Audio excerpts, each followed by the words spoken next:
What's up, everyone? I'm excited about MLB DFS on Draftkings tonight. And no, Draftkings is not a sponsor, not yet. And well, I haven't sold out yet, but wouldn't that be the dream?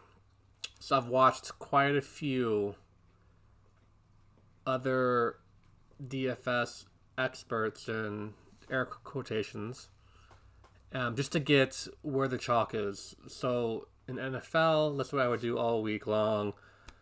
Look at what the chalk is, and then for double ups, kind of play towards the chalk. But in GPPs, which we're doing in baseball right now, to just avoid the chalk in general, especially when it comes to hitting. So hitting, the Dodgers are the chalk. Um, Justin Turner was mentioned in every video. Dodgers mentioned in every video. Coors, uh, the Giants and Rockies chalk. Tapia, huge chalk. The cheap Giants outfielder that's subbing in for your Stumsky here. Talkman, huge chalk. We're gonna avoid that. Pitching, everyone talked about Tyler Glasnow. Usually I would go down to Walker Buehler, but I like Glasnow. Wainwright could be low owned, I'm assuming. Maeda might be a little chalky, but I like him. But the supreme GPP play that let you fit any bats you want is David Lynch. Daniel Lynch. Daniel, sorry. Not David Lynch. David Lynch would be awesome. The director of Mulholland Drive, Twin Peaks, whatever. I'd play David Lynch every day if I could. Quick notes. He is their number one pitching prospect.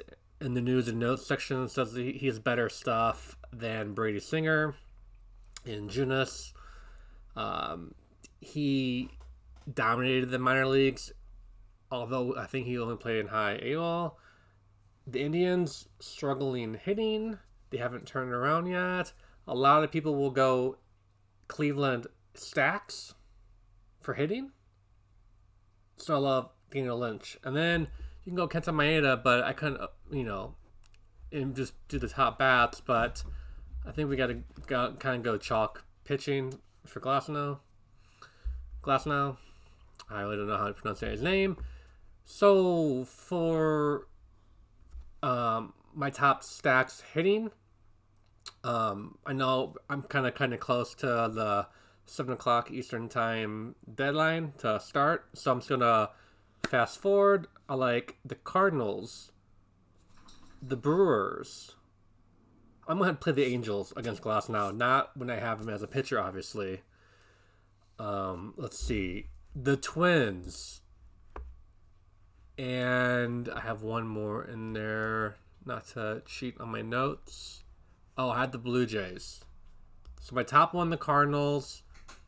My least favorite is the Angels, but that's just going to be different. So I'm not going to give you individual plays.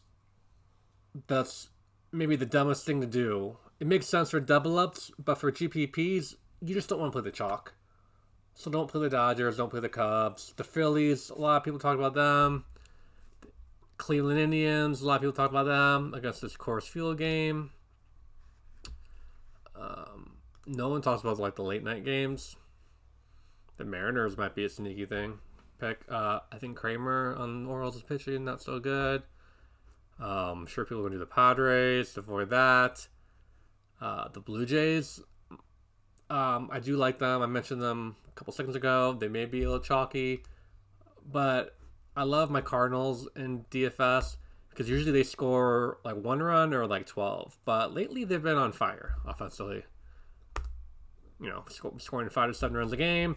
And look, I don't care who to play. I'm just going to play everyone. Not even looking at stats. I know this Cardinals team pretty well. Tyler O'Neill's on fire. He's probably going to be the most popular play other than Arenado. Andrew Nizer right here. I can't play 6 Cardinal hitters, but Andrew Nizer, if you need a cheap catcher, he's filling in remarkably for Yachty so far. Bader hit a 3-run home run yesterday, so he's going to go about 0 for 20 in the next 6-7 games. And look, here you go. So, also a cheap catcher that I like in this lineup. I know going against our pitcher, but Kurt Suzuki, 3 for 3, small sample size against Glasnow. So then, ideally, I'd go through this list, but just I could play the top person. Tatis, let's do this. And look, Byron Buxton, he's on fire too. Might be a popular play. That's fine. No one's going to have all the Cardinals. If they do, they might win alongside us. So this is just an example of what I would do. Let's do one more for I get going here. Let's just do the Brewers here. Why not? I know this team pretty well since the Cardinals play them 19 times a year. They got a lot of injuries. Travis Shaw's on fire. He's so cheap. They're all cheap. This is the cheapest lineup probably. Vogelbach, why not? Power hitting first baseman. McKinney. Gosh, this might win. If they score 7 runs, this line might win. Ahira's kind of been struggling lately. Jackie Bradley Jr., I think he hit a home run yesterday, so he won't do that again. Gosh, this team is so depleted right now. I just might win. I don't even know who else to pick. That's good for now, I guess. Man. They are so depleted. Okay, so if you don't want to go Glasnow, you could. And this lineup is so cheap. Let's just do the top 2 pitchers here. Glasnow and Walker Buehler. Matz. I like Matz too. I don't like going up against the A's, but Matz has been pitching pretty well lately. But let's go to the top 2 pitchers. A good strategy. Could be contrarian here. So I don't even like to look at catchers, but if you do pick a Rockies player, Dom Nunez, I just picked him up in my season long league. He would be a great pick. I don't know if anyone's gonna pick him since he's really freaking pricey here. Okay, how much? Still spend 4,100. I like Andrew Nizer here too, so either one. Let's go. Let's just try to pair this up with the Blue Jays maybe against Montas here to save time. Outfield Grichuk. Sure. I don't want to do that. I'll just pair. I don't like to use one-offs on other teams I'm stacking because if Grichuk goes 0 for 5, that sucks. But maybe we go Lindor. This is the first time I'm looking at prices, so excuse me. No, DeYoung is boomer bust. Lately, there's not really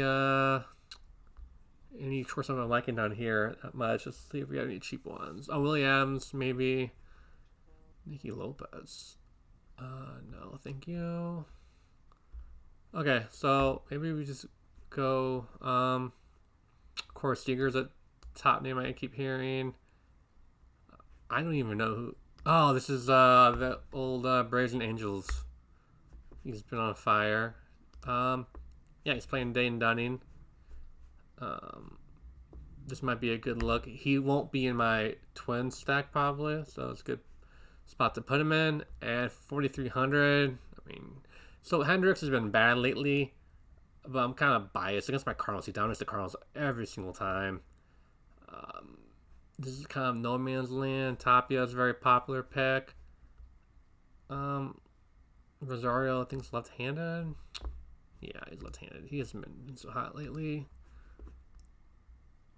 Biggio has not been doing so hot lately. I would take a shot at this. He hasn't done much lately. When the last time he's hit a home run? April 21st. The do factor here. So, something like that. It could allow you don't have to play McKinney.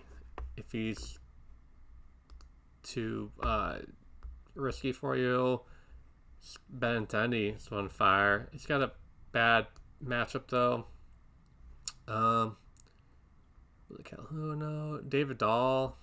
What's he been doing lately? Yeah, not much. I wanted my Cardinals to sign him only the offseason last year. You can go Tyler O'Neill. Tommy Pham's way too cheap, but let's go Tyler O'Neill. Like that. Again, he might go 0 for 5, but he might hit 2 home runs. He's been on fire lately. So, that'll do it. This video is not for who exactly, specifically who to play. It's more of who to not play and avoid the chalk. And just pick a couple favorite stacks, put them in the dollar, the 50 cent, the $3 ones, and one of them might just pan out. All right, guys, thank you so much for watching. Hit that subscribe button if you haven't already, and I'll see you on the next one.